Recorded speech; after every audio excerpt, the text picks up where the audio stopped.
I've been thinking a lot about that practicality, um, because one of the things that I love about the course above all other paths is the practicality in our everyday life. That I absolutely love yoga and the path of yoga, Yeah. and I feel better when I practice all of the aspects of yoga. Um, but that realization, yoga, meaning to join, uh, does seem to be farther down the path. But one of the reasons why I changed my channel name to the subtitle of the Yoga of Forgiveness is because forgiveness gives me that realization right now that when I practice forgiveness, I am as awakened and as enlightened as I'm ever going to be.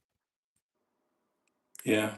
That's it. I think it's like when we focus on the present moment, that's where our attention really is needs to be, in the sense that that's where our release is. And we're not thinking, rehashing the past, or we don't have regrets coming up. We don't have grievances and the blocks. When we're right in the now, we're truly present, then that's our moment of freedom, our moment of happiness and joy and peace. And it's also good because we don't it's easy with the ego to get caught up into future imaginings, what's going to happen in the next 2 hours, or what's going to happen tomorrow. It's the planning aspect. And one thing that really struck me when I was reading lesson 135 in the workbook, which is the longest workbook lesson in the book, and he said, don't uh, activate the past, organize the present, or plan the future. And that was like a direct thing for me. That's like Jesus giving like three commandments very quickly. Don't activate the past, organize the present, or plan the future. And I think for many of us, we could say, wow, we really dedicated a lot of time to those three things, which are now we see them as blocks. But before, they seemed to be practical, realistic, pragmatic. We were really buying into those before, but now it's like in the present moment, we have the freedom to let those go. Um, it's funny when you say that because my first reaction is to write it down and say, I'm going to plan on doing that. Starting tomorrow, starting tomorrow morning, I'm going to put my plan into action. Yeah, I Uh, know, that's it. That's the the, old way. the ego really wants to take charge, uh, Yeah, almost all the time. It seems. yeah. Yeah, I think one of the things I've been focused on more with this present moment experience is when I do kind of live events like we're doing now, or we do some on the weekends, call them revivals. But it's a remembrance. It's coming back to that remembrance that we have everything, we are everything. We need not look outside ourselves. We need not try to interpret the world, because nowadays with the internet, I mean, there's so much news. It seems like there's so much data. There's so many things that seem to be coming at us. And when I listen to Jesus, he just says, "Stay with me, stay with me, and look with me, watch with me." It's a very simple, direct connection, and it's not like I have to then go out and try to sort through all the data, all the media, all the things that are there. That can be exhausting, and I think that's what Jesus meant by activating the past, organizing the present, and planning the future. There's the past is over, and I feel like what the teaching of Jesus is even though he says the script is written, I think one of the lessons that really struck me deeply was lesson 300 in the workbook, which is, only an instant does this world endure. And what he's teaching us is that everything we perceive, like lesson number 7, I see only the past. Everything our five senses are perceiving is the past. And the Holy Spirit corrected that. That's why present grace is what we join with, the grace of God, not through works. We don't try to do enough things with the body to earn our way back to heaven. Like, am I good enough yet? Did I do enough? And all that stuff.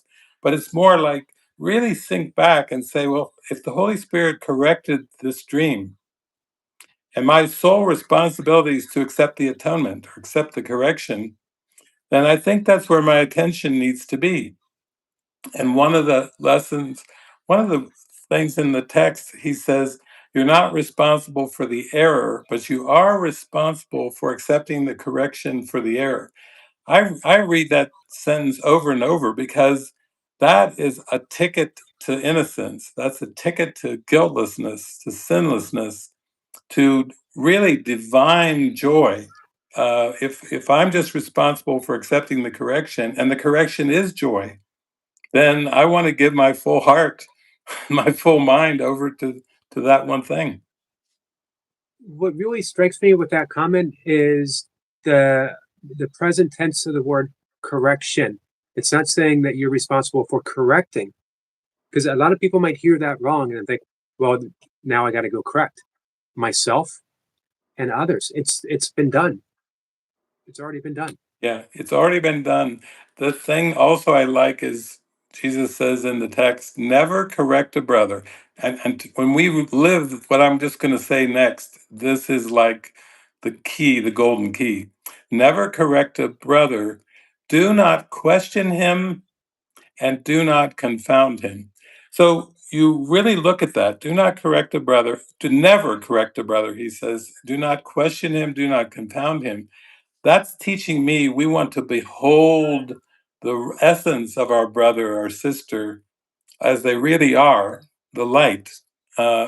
We want vision of Christ, and it pretty much wipes away a lot of our typical conversations, which is kind of like many times there's a sense the ego says you got to be right or you can help.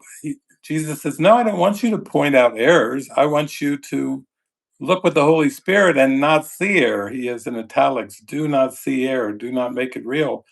And so to me, this is a real deep practice. If we just hone in to this one thing, then he also says it's dangerous to analyze the motives of others. Well, if we start to put all these senses together, it's like, behold your brother, behold your sister for who they are, and accept them as they really are, but don't get into the past and trying to correct, analyze, change, fix, advise, even advise.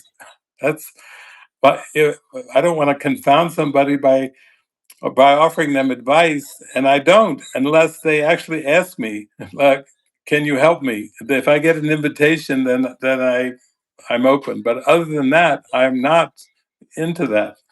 Right. Um, and for me, it seems that every little bit of advice that I offer um, is directly from the ego trying to fix something. Yeah, yeah. Because it's like there seem to be so many components in the fragmented perception, and the ego likes to put on a little expert hat, or maybe even like a Sherlock Holmes, like the inquisitor, it's to ask questions. And Jesus is saying, don't question your brother, don't confound him, just accept him as he is. And so it seems like the simplest guidance takes the strongest focus. And I do remember that part in the course where he says that the truth is true, and he says this is the most difficult lesson and the simplest lesson that you will ever learn, that the truth is true. So that's that's so simple. It makes you stop for a minute and go, wait a minute. He's really talking about true empathy and staying with what's real. Um, Another thing that I noticed as I'm thinking grammar uh, is that when you mention Jesus, it's all and Jesus says. I've never heard you say and Jesus said, or I, and that's one of the great things about the course is it's asking us to have an ongoing dialogue with Jesus or the Holy Spirit. This isn't the past talking to us. This is really the dynamic conversation of the present moment. Yeah, I think that's it. I think that's my relationship with Jesus. I see Jesus as this loving, gentle presence now, not as a historical man. I don't try to get into debates about the historical figure because the past is over. I'm interested in what do you have to tell me now, Jesus? Right. What can you show me now? That's my focus.